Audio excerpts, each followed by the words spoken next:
है।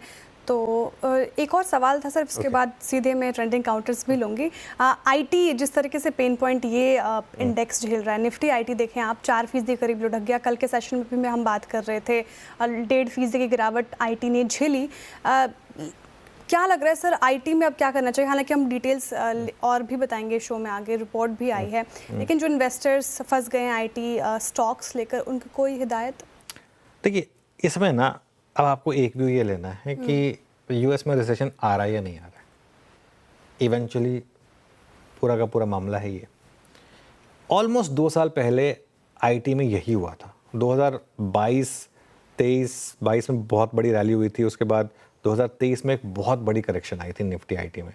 अगर Nifty IT का ना मेरे डायरेक्टर साहब 5 साल खा दिए, 2 साल का चार्ट है, एक बस 5 साल का चार्ट अगर और फायर कर देंगे ना तो उसमें आपको बहुत शानदार वो दिखाई दे जाएगा। फिर ये देखिए ये क्या हुआ था, जब उसके बाद वो जो गिरावट देख रहे हैं ना, उस तब यही रिस्क बन रहा था पिछली बार भी कि मंदी का रिस्क है, मंदी का रिस्क है। एक प्राइस आया जहाँ पर मंदी का रिस्क प्राइसिंग हो गया।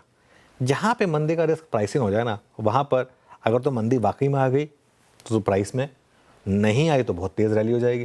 पिछले साल यही हुआ था, आपने मंदी प्राइसिंग कर ली थी, मंदी आई नहीं, इस वजह से खराब नंबर पे भी आईटी स्टॉक्स चल गए थे। अब तो आईटी स्टॉक्स के नंबर्स अच्छे आ रहे हैं। आई थिंक 10 तारीख को टीसीएस के नंबर्स आएंगे, 10 अप्रैल को। उसके बाद पता चलेगा कि क्या यहाँ पर आईटी में होने वाला है।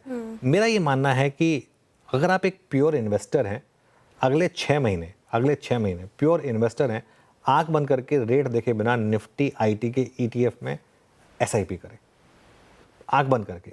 मिड कैप को कुछ टाइम के लिए छोड़ दें। ट्रेडर अगर आप हैं तो वो अलग बात है, ट्रेडर हैं तो कुछ टाइम के लिए आईटी से दूर है, कोई दिक्कत नहीं है। लेकिन अगर आप एक प्योर इन्वेस्टर हैं तो अगले 6 महीने के लिए निफ्टी आईटी का जो ईटीएफ है उसमें इन्वेस्ट करें, या लार्ज कैप आईटी की बास्केट बना लें, एक आध सेलेक्टिव मिड कैप भी डाल लें उसमें, और उसके बाद भावना देखें, और उसके बाद बस शांति से बैठ जाए। क्योंकि ये कंपनियां, ये हमने पहले भी कई बार सुना है कि रिसेशन आ रहा है, तो हो सकता है ये मौका भी दे रहे हो आपको। लेकिन जो भी है, अभी के लिए तो कुछ टाइम के लिए तो पेन है आईटी में। और अगर आप आईटी कंपनियां हैं तो आप डोनाल्ड ट्रंप को गाली दे सकते हैं, क्योंकि ये सब के सब उनकी वजह से हो रहा है। ये पूरा का पूरा जो है ना, ये ट्रंप टेंट्रम का कम वो है। अगर ट्रंप टेंट्रम की वजह से हमारे यहाँ पर एक सेक्टर पे इम्पैक्ट आता है तो वो आईटी है।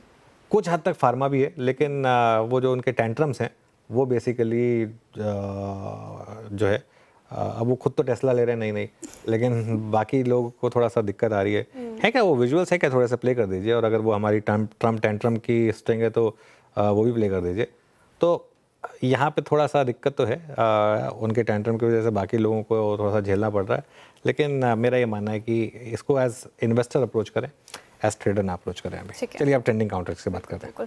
तो ट्रेंडिंग काउंटर से शुरुआत करते हैं। देखिए, मंदी के ट्रेंडिंग स्टॉक्स के साथ शुरुआत होगी, क्योंकि बाजार में गिरावट तो देखने को मिल रही है। निफ्टी 80 अंक से ज़्यादा लुढ़क कर कारोबार करता हुआ तो आपकी स्क्रीन पर इस वक्त देखिए, और मैक्सिमम स्टॉक्स आपको आईटी पैक के ही दिखेंगे। इन्फोसिस, विप्रो, टेक महिंद्रा, देखिए इन्फोसिस टूट गया 5.5% करीब, वही 4.5% करीब विप्रो लुढ़क गया, टेक महिंद्रा 3.5% से ज़्यादा टूटा है। एक्सिस बैंक देखिए 2.25% से ज़्यादा गिरकर कर रहा है कारोबार। और भी काउंटर्स देखिए, एल&टी टेक सर्विसेज 5% से ज़्यादा का डेंट, रैमको, सीमेंस पैक के भी स्टॉक्स दिखेंगे आपको, जैसे कि हमने हेडलाइन में जिक्र किया था, इसका 4% करीब ये टूटता नजर आया। वोडाफोन आइडिया आज का एक्सटेंड ऑफ द डे 4.5% से ज़्यादा की गिरावट यहाँ पे हमें देखने को मिल रही है करीब। और इंडस स्टार भी यहाँ पे इस लिस्ट में शामिल 4.5% से ज़्यादा गिरकर कर रहा है कारोबार। लेकिन कुछ ऐसे स्टॉक्स जो आज अच्छा भी परफॉर्म कर रहे हैं, उनमें आपको बैंकिंग स्टॉक्स ज़्यादा दिखेंगे। इंडसइंड बैंक 4.5% तेज़ आज के सत्र में, कल भारी गिरावट और आज देखिए शॉर्ट कवरिंग होती हुई दिखी है। टाटा मोटर्स मैनेजमेंट की तरफ से स्ट्रॉन्ग कमेंट्री ने इसको आज पुश किया है, 2.5% से ज़्यादा की तेज़ी यहाँ पर।